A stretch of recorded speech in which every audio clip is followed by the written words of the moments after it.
So thank you again. Appreciate the opportunity to be here.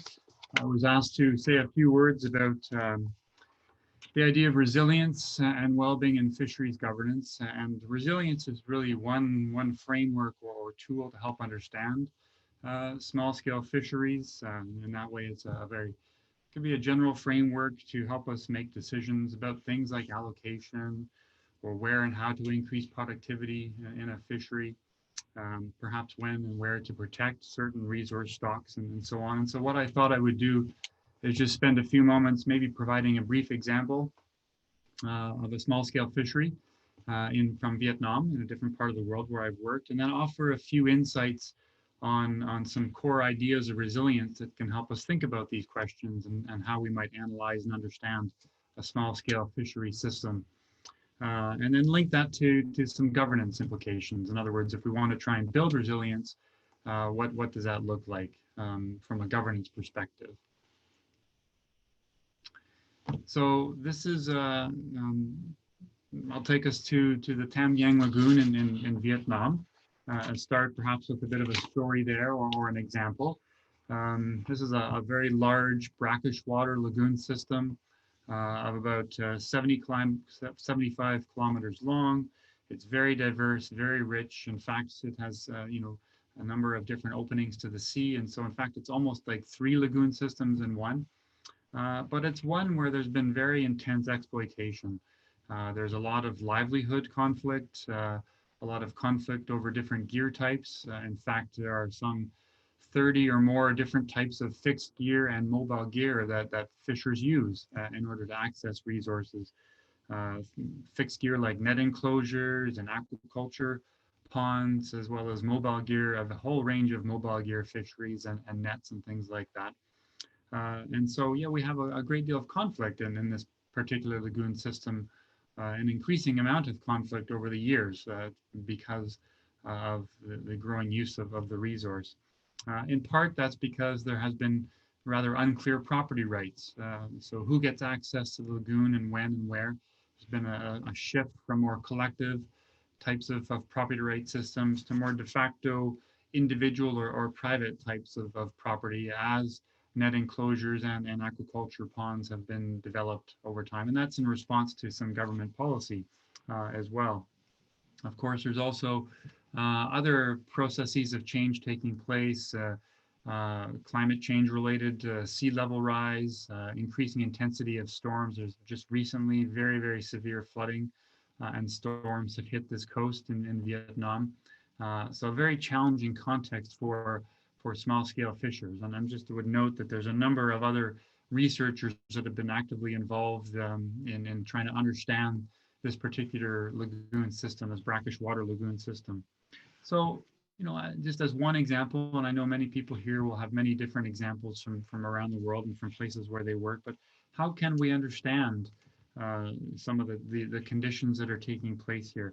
How do we analyze and understand some of the opportunities to target some interventions that relate to access or to interventions that relate to productivity, whether that's for capture fisheries or for culture fisheries, both of which are taking place here in the lagoon system. And so I guess if we're thinking about that, the first thing to remember is that these are not ecological problems, or they're not just social and economic problems. They are social and they're linked social and ecological challenges or problems that we need to try and understand.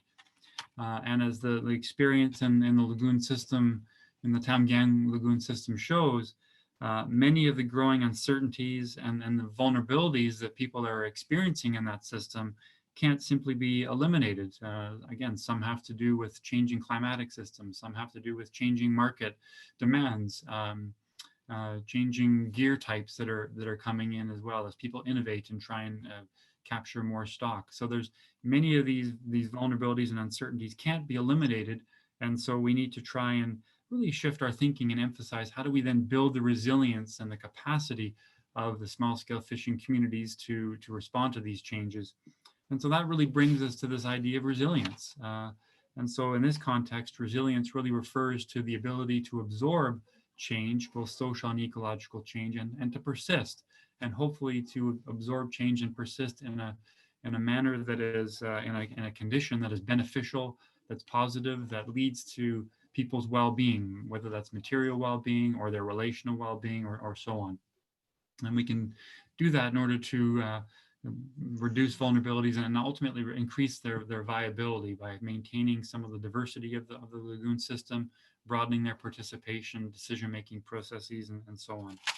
So this focus very much on absorbing and persisting in the context of all these changes is really about trying to avoid, and I think what we've seen in many different places, trying to avoid some dramatic shifts, some rapid changes in these systems that revolve crossing critical thresholds, going from one positive circumstance, or at least a condition in which people's material well-being is being met, to one in which it is not.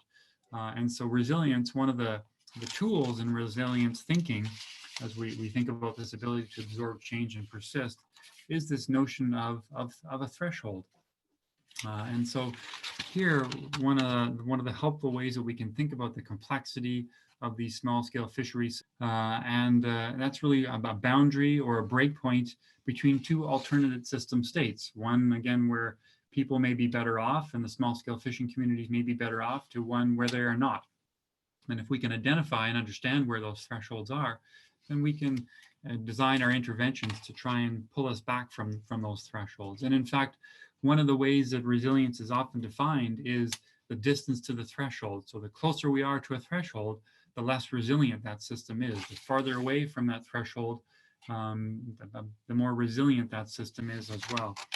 And so, you know, sometimes these thresholds as well can be very rapid, and once and irreversible. And so once we fall in from one system into another, it's very hard to get back to a place where people maybe were better off.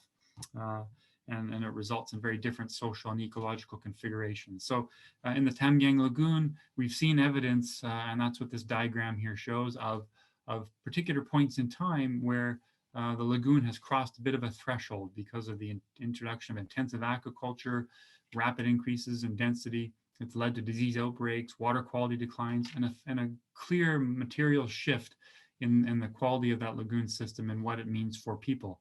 And again, later on, the introduction of a trap, of a loot trap, a particular type of fishing gear, led to significant declines in resource productivity overall. So these thresholds are helpful in helping us understand these small-scale systems. I think it's important, though, as we're talking about resilience, to just make to distinguish between two types of resilience. And as we're thinking about efforts to adapt to changes and maintain or persist through time, we need to think about the idea not just of trying to bounce back from a disturbance. So if a flood happens, to bounce back to the same state, but to really think about, again, social and ecological forms of resilience, where we're absorbing change and disturbance while maintaining system structure. And that's what these diagrams show.